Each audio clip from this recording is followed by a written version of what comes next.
Solution 360 services থেকে সবাইকে স্বাগতম। আজ আমি দেখাবো Adobe Photoshop basic tutorial part 10 clipping path. Clipping path আমরা জানি যে ইমেজ এডিটিংয়ের প্রধান মেইন কাজ, অর্থাৎ আমরা সাধারণত ক্লিপিং বলতে বুঝি যে একটি বস্তুকে, অর্থাৎ কোনো একটা, যেমন কোনো একটা মেইন ইমেজকে তার ব্যাকগ্রাউন্ড থেকে আলাদা করার যে প্রক্রিয়া তাকে হলো ক্লিপিং পাথ বলে। এই ক্লিপিং পাথ সাধারণত যখন আমাদের অন্যান্য মেথড কাজ করে না, যেমন আমরা অনেক সময় ব্যাকগ্রাউন্ড ইরেজার টুল দিয়ে ব্যাকগ্রাউন্ড আলাদা করি, সেক্ষেত্রে এই ইমেজের ক্ষেত্রে কিন্তু এগুলো আলাদা করা যায় না, মানে কালারফুল বা কমপ্লেক্স ইমেজের ক্ষেত্রে এগুলো প্রবলেম হয়। আর এগুলা যখন কমপ্লেক্স হয়, যেমন কালারফুল ব্যাকগ্রাউন্ড বা কমপ্লেক্স ব্যাকগ্রাউন্ড থাকে, সেই ক্ষেত্রে আমরা পাথের মাধ্যমে মেইন ইমেজটাকে আলাদা করি। আর আলাদা করার এই প্রক্রিয়াটাকে বলা হয় ক্লিপিং পাথ। আর আমরা জানি যে ফটোশপে এই ক্লিপিং পাথ করার প্রধান টুল হলো পেন টুল। দেখেন এখান থেকে হলো পেন টুল, আর ক্লিপিং পাথের প্রধান টুল হলো পেন টুল। তো পেন টুলের মাধ্যমে ফটোশপে পাথ করা হয়। আমরা কিন্তু সাধারণত অনেকে বলে পাতই ভাত, অর্থাৎ যারা ভালো পাথ করতে পারবে তাদের চাকরির অভাব হয় না। চাকরির অভাব না হলে তো ভাতের অভাব হয় না। আমাদের এই ইন্ডাস্ট্রি, যেমন ক্লিপিং পাথ ইন্ডাস্ট্রিতে ক্লিপিং পাথটা সবচেয়ে গুরুত্বপূর্ণ। যে ভালো ক্লিপিং পাথ করতে পারবে সে অন্যান্য সব কাজ করতে পারবে। কারণ ক্লিপিং পাথ আপনার যখন মাল্টি কালার ব্যাকগ্রাউন্ড সিলেক্ট করবো, যখন এই ইমেজটা থেকে যখন আমার এই শার্টটা আলাদা করবো, জ্যাকেটটা আলাদা করবো, সেক্ষেত্রে বিভিন্ন রকম পাথ করতে হয়। আর সেটাকে বলা মাল্টিপাথ আমি আমার পরে টিউটোরিয়ালে দেখাবো কীভাবে মাল্টিপাথ করে এবং কী কাজে ইউজ করা হয়। তো এখানে দেখাবো আসলে আমরা কিভাবে পাথ করলে সরাসরি ক্লায়েন্টের কাছে পাঠাতে পারি এবং কী কারণে ভুল করি, কোন জায়গায় ভুল করি, এবং পাথগুলো কীভাবে চেক করে দিলে ক্লায়েন্ট থেকে আর ফিডব্যাক আসবে না, সেটাই আমার টিউটোরিয়ালে স্টেপ বাই স্টেপ দেখাবো। তো চলুন, ক্লিপিং পাথ যেটা আমাদের ফটোশপে এই পেন টুলের মাধ্যমে করি। তো পেন টুলটা সাধারণত এই টুল বারে থাকে, টুল প্যানেলটাতে থাকে। এই টুল প্যানেলটা সাধারণত অনেক সময় যদি কেউ না পান, তাহলে আমরা কী করব, উইন্ডো থেকে দেখেন এখানে টুলস ক্লিক করা আছে, টিক চিহ্ন আছে, মানে ক্লিক করা আছে, দেখেন এটা চলে গেল। এখন আমরা আনতে গেলে কী করব, আবার টুলসে ক্লিক করব। আবার এইখানে প্রত্যেকটা টুলের কিন্তু একটা এই প্রপার্টিসগুলো সাধারণত তার অপশন বারের মধ্যে থাকে। এই অপশন বারের মধ্যে এইটাও একই অবস্থা। যদি আমাদের অপশন বারটা এখানে ক্লিক উঠে দেই, তাহলে কিন্তু আর আসে না। তখন আমরা যে কোনো একটা জিনিস ক্লিক করবো, প্রত্যেকটারই অপশন আলাদা আলাদা দেখা যায়। আর এটা এখান থেকে না পাইলে আমরা উইন্ডো থেকে নিয়ে আসবো। যেমন এখানে দেখেন আমি যেটা ক্লিক করব ওইটা অনুসারে এখানে অপশনগুলো চেঞ্জ হতে থাকবে, তার অবজেক্টগুলো চেঞ্জ হতে থাকবে, প্রপার্টিসগুলো চেঞ্জ হতে থাকবে। তো আমি ক্লিপিং পাথ এখান থেকে, তো এখানে কিন্তু পেন টুল সিলেক্ট করার পরে তারপরে এখানে দেখেন অবজেক্টটা সম্বন্ধে আমরা কিছু বলি। অবজেক্টের এখানে মেন একটা যে আমরা এখন পাথ করি, যেমন এই পেন টুলের মাধ্যমে পাথ করি, এখান থেকে এভাবে পাথ করি, তখন দেখেন এখানে একটা ওয়ার্ক পাথ হিসেবে হয়। আর আমরা যখন পাথ করব, সবার আগে যদি আমরা এখান থেকে ক্রিয়েট পাথ না নিয়ে থাকি, নিউ পাথ, তখন যখন আমরা ক্লিক করে পাথ করবো, তখন ওয়ার্ক পাথ হিসাবে জমা হবে। আর ওয়ার্ক পাথ কিন্তু একবার ক্লিক করলে আবার নতুন করে করলে আগের ওয়ার্ক পাথটা চলে যায়, দেখেন চলে গেছে। তো এটা এখানে যদি আমি আবার অনেক সময় দেখা যায় যে এই শেপ সিলেক্ট থাকে, তো আমি পাথ যদি এখানে করিও, তারপরে এখানে এরকম একটা শেপ চলে আসে, পাথটা হয় না। এই প্রবলেমটা কিন্তু আমাদের অনেকের হয়। তো এই প্রবলেমটা হলে আমরা পাথ করার আগে আমি এখান থেকে সিলেক্ট করে দেবো যে পাথ করবো, আমার ইয়েটা কী হবে, পাথ। তো পাথ হলে আমি এখান থেকে পাথ করে নেব, দেন পাথ করলাম যখন একটা। তো পাথ করার পরে এখানে আরেকটা দেখেন সিলেকশন, পাথটা কীভাবে সিলেকশন করে, আমরা সাধারণত এখান থেকে সিলেক্ট করে নিতে পারি। এখানে আমি দেখেন সিলেকশন হচ্ছে, এটার বলে সিলেকশন। এটা এখান থেকেও করতে পারি, অথবা আমি কন্ট্রোল দিলে সিলেক্ট হলো। আবার এখান থেকে কন্ট্রোল সাবজেক্ট এখানে ক্লিক করলে কিন্তু আবার সিলেক্ট হচ্ছে, কন্ট্রোল সাবজেক্ট এখানে ক্লিক করলে সিলেকশন হয়ে যাচ্ছে। তো এইটাই সাধারণত এই প্যানেলটা আমি পরে দেখাবো, আগে আমাদের পাথ সম্বন্ধে ক্লিয়ার হয়ে নেন। তো এইটা সাধারণত এইভাবে কিন্তু পাথের অপশনগুলো আসে, যেমন পাথের প্রপার্টিসগুলো। তারপরে আপনারা কী করবেন, পাথ দিয়ে আমরা কী করব, যেমন আমি একটা পাথ নিলাম, পাথ দিয়ে আমি এখান থেকে যদি এই ইমেজটার উপরে রেখে এখানে যদি দিই মাস্ক দিই, দেন অটোমেটিক মাস্ক হয়ে গেছে। অর্থাৎ পাথের যেই অংশটা আছে এই অংশটা সিলেক্ট হবে, বাকি অংশটা ট্রান্সপারেন্ট হয়ে যাবে। দেখেন ব্যাকগ্রাউন্ড দিয়েছে দেখে বোঝা যাচ্ছে না, যেমন ট্রান্সপারেন্ট হয়ে গেছে। এটা হলো মাস্ক এখান থেকে হয়। এখান থেকে আবার আমরা অনেক সময় দেখি কি, আমি এটা ডিলিট করে দিই, আমরা অনেক সময় দেখি যে এখানে একটা পাথ করলাম, আমার এখানে একটা পাথ আছে, আবার এইখান থেকে একটা পাথ করলাম, দুইটা পাথ এখানে হইলো। এখন আমি যদি এটা সিলেকশন করি, দেখেন কি আসে। পাথটা যদি আমি সিলেকশন করি, কন্ট্রোল দিয়ে ধরলাম, দেখেন পাথ সিলেকশন করাতে এইখানে দেখেন কোনো নাই। আমি যদি এখন এটা এখানে দেখেন কোনো আলাদা, যেমন আমি এটা যদি মাস্ক করি তাহলে আপনারা ক্লিয়ার বসে দেখেন পুরো ইমেজটা এটা কম্বাইন হয়ে গেছে। অর্থাৎ এখান থেকে এই কম্বাইন শেপটা সিলেক্ট করা ছিল, এর জন্য কম্বাইন হয়ে গেছে। আমরা এখান থেকে যদি আমি অন্যটা সিলেক্ট করি, যেমন আমরা এখান থেকে দুইটা সিলেকশন হলো, পাথ সিলেকশন হলো ফুল পাথ সিলেক্ট করার জন্য পাথ সিলেকশন, আর নির্দিষ্ট পাথ করার জন্য হলো ডাইরেক্ট সিলেকশন। এখান থেকে ডাইরেক্ট সিলেকশন টুলের মাধ্যমে আমরা সিলেক্ট করে নিলাম। নেওয়ার পর আমি এখানে যদি চেঞ্জ করে দিই, ডিরেকশনটা আমি যে কোনো একটা দিব, ইন্টারসেক্ট দিয়ে দিলাম। এখন আমি এটা সিলেক্ট করি, এখানে আমি কন্ট্রোল দিয়ে এটা সিলেক্ট করি। দেখেন অন্ততপক্ষে যেই জায়গাটা ইন্টারসেক্ট, অর্থাৎ এই যেই জায়গাটা একসাথে মিলিত হয়েছে, দুইটার উপরে ওভারল্যাপ হয়েছে, ওই জায়গাটা শুধুমাত্র সিলেক্ট হয়েছে। এই বিড়ম্বনা অনেকে পড়তে পারেন যে আমি পাথ দিতেছি, সিলেকশন হচ্ছে শুধু এই জায়গাটায়, তো এটা সেক্ষেত্রে এখান থেকে সিলেক্ট করে নেবেন। আর এটা করতে হলে আপনারা এলাম এখান থেকে ডিরেক্ট সিলেকশন টুল দিয়ে ধরে তারপরে এখান থেকে চেঞ্জ করে দেবেন। এবং দেন এক্সক্লুড আছে, এটা যদি দেই তাহলে কি আছে দেখেন। এখন আমি যদি এটা মার্জ করে আপনারা দেখতে পারবেন এখানে এই জায়গাটা আসেন, অর্থাৎ এই জায়গাটা এক্সক্লুড আছে। অর্থাৎ কম্বাইন দিলে পুরাটা একটা শেপ হয়ে যাবে, আর এক্সক্লুড দিলে এই জায়গাটা বাদ যাবে, আর ইন্টারসেক্ট দিলে এই জায়গাটা শুধু সিলেক্ট হবে, বাকিটা বাদ যাবে। এটা সাধারণত এখান থেকে করে নেয়। আমরা অনেক সময় আমাদের প্রবলেমগুলো পড়ি যে আসলে এটা কোথা থেকে আসলো, এটা বুঝতে পারতেছি না, সেটা সেই ক্ষেত্রে এটা এখান থেকে আপনারা চেঞ্জ করে নিতে পারবেন। তারপরে আবার এই অপশনের মধ্যে দেখা যাচ্ছে যে আরেকটা কি আছে, এখান থেকে হলো অ্যালাইন করতে পারেন। উপরে অ্যালাইন করে নিলাম, দেখেন এটা চলে আসছে। লেফট সাইড বটমে অ্যালাইন করি, বটম দিকে অ্যালাইন হয়ে গেছে। এখান থেকে অ্যালাইন করানো হয়, এইভাবে চেঞ্জ করা যায়। এখান থেকে কোনো একটা শ্রেণী আসতেছেন তাহলে এখান থেকে bring to forward, bring to backward, এখান থেকে এগুলো নিতে পারেন।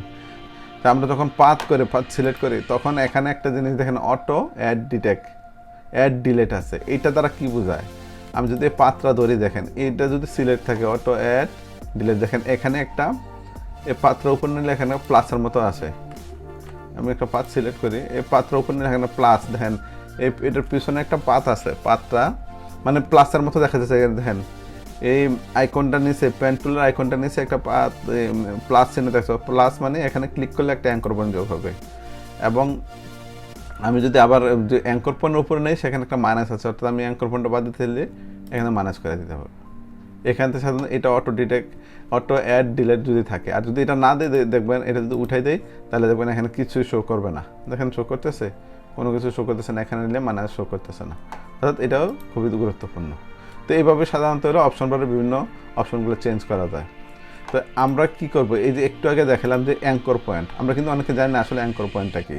অ্যাঙ্কর পয়েন্টটা হলো আমরা কোনো একটা বিন্দু, অ্যাঙ্কর পয়েন্ট হলো একটা বিন্দু, অর্থাৎ একটা পাথ করতে কমপক্ষে দুইটা বিন্দু হয়। কীভাবে, যখন আমি এখানে ক্লিক করলাম, এখানে একটা অ্যাঙ্কর পয়েন্ট, মানে চার কোণা একটা বক্স যেটা দেখে দিল অ্যাঙ্কর পয়েন্ট, এখানে অ্যাঙ্কর পয়েন্ট তৈরি হইল। এখন এখান থেকে আমরা এটা কি করব, যদি এদিকে দেই তাহলে এখানে একটা ক্লিক করব, ক্লিক করলে দেখেন এখানে একটা অ্যাঙ্কর, এখানে একটা অ্যাঙ্কর, এই দুইটা অ্যাঙ্কর পয়েন্ট মিলে একটা কিন্তু পাথের লাইন ক্রিয়েট হইল। তো এইভাবে সাধারণত এই যে ইয়েটা আছে এটাকে বলে অ্যাঙ্কর পয়েন্ট। তো অ্যাঙ্কর পয়েন্ট যত বেশি পড়বে ফাইলের সাইজ কিন্তু তত বাড়তে থাকবে। তো আমরা সবসময় যেগুলো পাথ করব চেষ্টা করব যাতে আমরা অ্যাঙ্কর পয়েন্ট যত কম দিয়ে করা যায়। তারপরে অ্যাঙ্কর পয়েন্ট পরে এখানে একটা অ্যাঙ্কর পয়েন্ট, আবার যদি আমি এখানে ক্লিক করে একটু ডার্ক করি, দেখেন এটা একদিকে ডার্ক হয়েছে। এখানে এইটারে বলে হ্যান্ডেল, মানে কার্ভ হ্যান্ডেল। এখান থেকে কার্ভ নিয়ন্ত্রণ করা যায়। যেমন আমি আর একটা ইয়াতে ক্লিক করে দেখেন, এখানে দেখেন এই অ্যাঙ্করটার মধ্যে হলো দুইটা হ্যান্ডেল আছে। এই দুই হ্যান্ডেল দ্বারা কিন্তু আমরা আমাদের কার্ভ এই যে বাঁকা হয়েছে এটা নিয়ন্ত্রণ করতে পারি। সাধারণত এই অবস্থায় পেন টুল সিলেক্ট অবস্থায় কন্ট্রোলের চাপ দিলে আপনি ডিরেক্ট সিলেকশন এটা আসবে। তো ডিরেক্ট সিলেকশন আপনি এইখানে যদি ক্লিক করে আমি এটা এদিকে যদি ঘুরে দেখেন আমার কার্ভটা নিয়ন্ত্রণ করতে পারতেছি। আর এটাকে বলে সাধারণত কার্ভ হ্যান্ডেল, পেন টুলের কার্ভ হ্যান্ডেল। তাহলে সাধারণত আমরা কি বুঝলাম, এই 4 কোণা বক্সটার বলা হয় অ্যাঙ্কর পয়েন্ট, আর প্রত্যেকটা পাতের কমপক্ষে 2টা অ্যাঙ্কর পয়েন্ট লাগবে। অর্থাৎ অ্যাঙ্কর পয়েন্ট বলতে 2টা বিন্দু লাগবে। আর বিন্দুর মাথায় যখন মাউসে ক্লিক করে চাপ দিয়ে দেই তখন আমরা এরকম একটা লাইনের মতো দেখা যায়, এটাকে বলা হয় হ্যান্ডেলার, অর্থাৎ কার্ভ হ্যান্ডেলার। এতে কার্ভ এখান থেকে নিয়ন্ত্রণ করা হয়, আর কন্ট্রোল ধরে এটাকে এগুলা আমরা এখান থেকে নিয়ন্ত্রণ করে নিতে পারি। তো সাধারণত এইভাবে পাত করে। তো চলুন দেখা যাক একটা যে কোনো একটা পাত করে আমি দেখাই। আর এই পাতগুলারে যখন আমরা এখন দেখেন আমি অনেকটা ক্লিক করবো, আমি যদি আবার এখানে একটা ক্লিক করে দেখেন আমার এখানে ডিসিলেক্ট অবস্থায় এখন একটা ক্লিক করে দেখেন আগের পাতটা চলে গেছে, এখানে দেখেন নাই, নতুন করে ওয়ার্ক পাথ আসছে। তো এই ওয়ার্ক পাথটা সেভ করে নিলে আর প্রবলেমটা না। এই সেভ করতে হলে এখানে ডাবল ক্লিক করবেন অ্যান্ড পাথ সেভ নামে এখানে আসতে পারে। অথবা এখান থেকে আপনি নতুন একটা পাথ নেবেন, ক্লিক করলে পাথ 1 2 3 ক্রিয়েট হবে। তো এখান থেকে পাথ করলে আর কোনো সমস্যা হয় না, পাথগুলো থেকে যায়। তো আমরা চলুন এখানে কীভাবে পাথ করে একটু সাধারণত দেখাই। পাথ করার সময় একটা খেয়াল করবেন, এখানে অনেক সময় এই যে ছোট ছোট বক্স দেখা যায় এইগুলারে বলা হয় আমাদের পিক্সেল। অর্থাৎ পাথ করতে হলে আমার কমপক্ষে 1 থেকে 2 পিক্সেল ভিতরে করতে হবে, এর বেশি বাইরে করা যাবে না। যেমন আমি এখানে যদি পাথ করি দেখেন এভাবে পাথ করলে কিন্তু 1 বা 2 পিক্সেল করলে তখন আর এই প্রবলেমটা হবে না, পাথ করা হয়।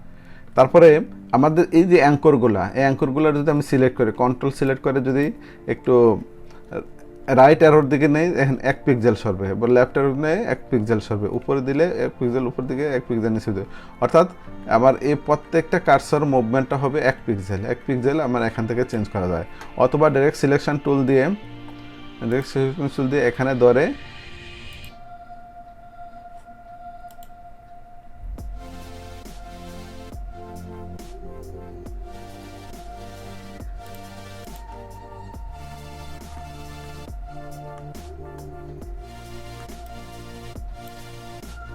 অথবা ডাইরেক্ট সিলেকশন টুল দিয়ে এখানে ধরে দেখেন এবারে চাপ দিলে এটা চলে আসছে, দেখেন এখানে হ্যান্ডেলার চলে আসতেছে।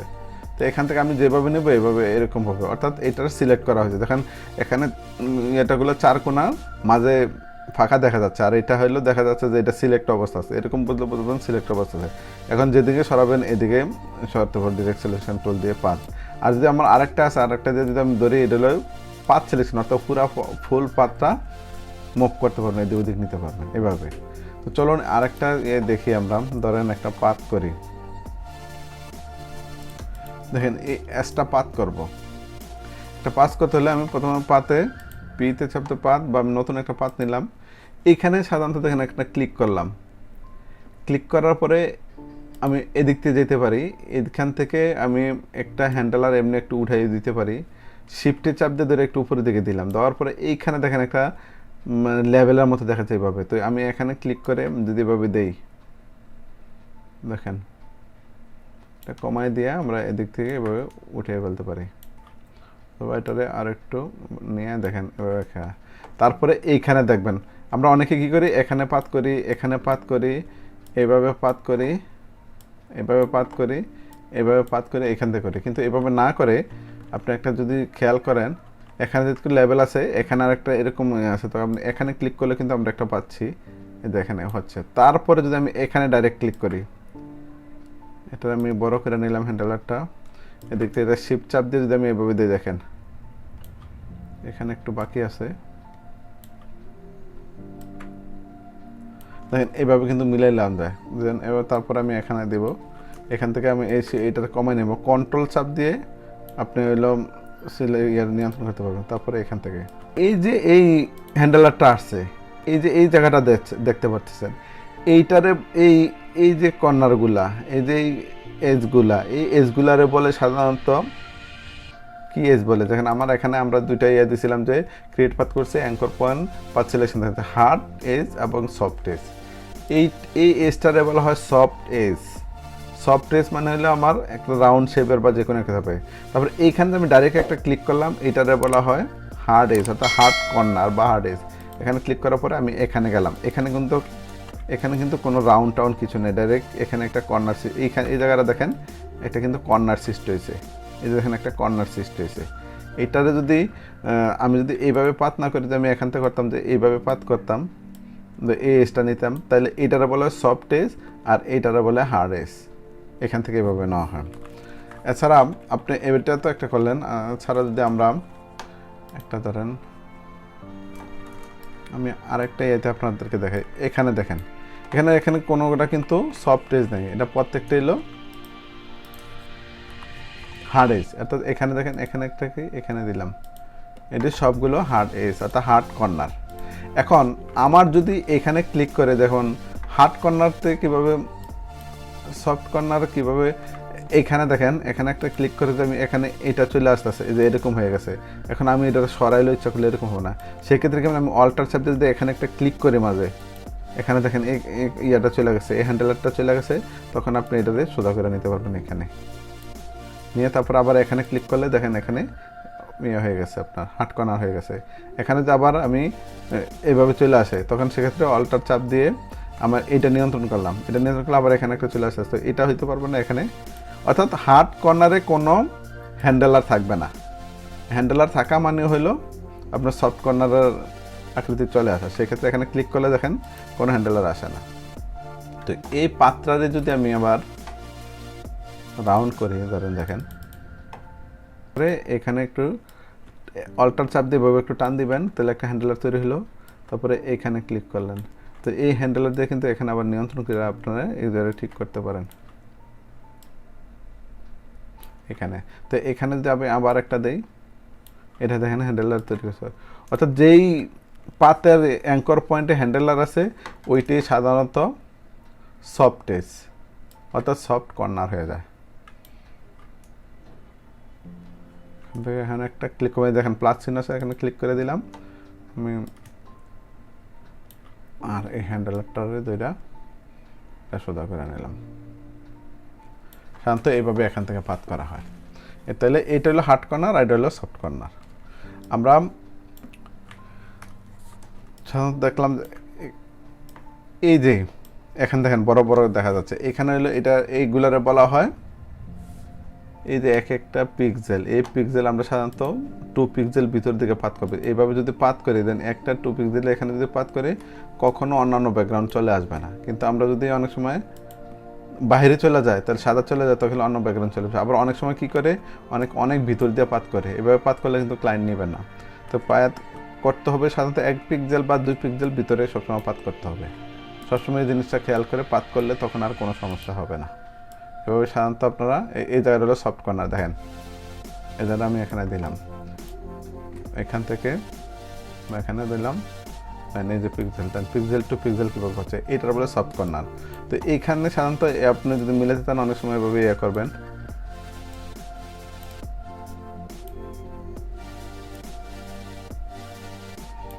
পিক্সেল 2 পিক্সেল এভাবে নিয়ে এসে যদি আমি এইখানে দিই, এইখানে কিন্তু দেখেন হার্ড কর্নার হয়ে গেছে। আমি এখান থেকে একবার মাথা পর্যন্ত এই যে এটা হলো হার্ড কর্নার আছে। তো এইভাবে সাধারণত 1 পিক্সেল বা 2 পিক্সেল ভিতরে, অনেক সময় দেখেন যে একটু ভিতরে চলে আসলো, তাহলে আমি এটা সিলেক্ট করলাম, আমার ডাইরেক্ট সিলেকশন টুল দিয়ে এখানে সিলেক্ট করে একটু অ্যারো দিয়ে নিচের দিকে নিলাম, 1 পিক্সেল করে দেখেন এই 1 পিক্সেল এতটুকু চলে আসে, 1 পিক্সেল করে এগুলা চেঞ্জ হচ্ছে। তো এটি আসলে আপনারা যদি প্র্যাকটিস করেন ভালোভাবে, তাহলে পাত ভালোভাবে শিখতে পারবেন। তো আমি আজকে যেটা দেখাইছি বেসিকটা পাতের, তো পাতটা কীভাবে করে, হার্ড কর্নার কি সফট কর্নার কি, পাত কেন লাগে, এটাই আপনারা শিখেন, প্র্যাকটিস করেন, তাহলে আপনারা অনেক ভালো করতে পারবেন। বাকি টিউটোরিয়ালগুলি যখন ফলো করবেন তখন আপনাদের সব সমস্যার সমাধান হয়ে যাবে পাতের। তো আজ এই পর্যন্ত।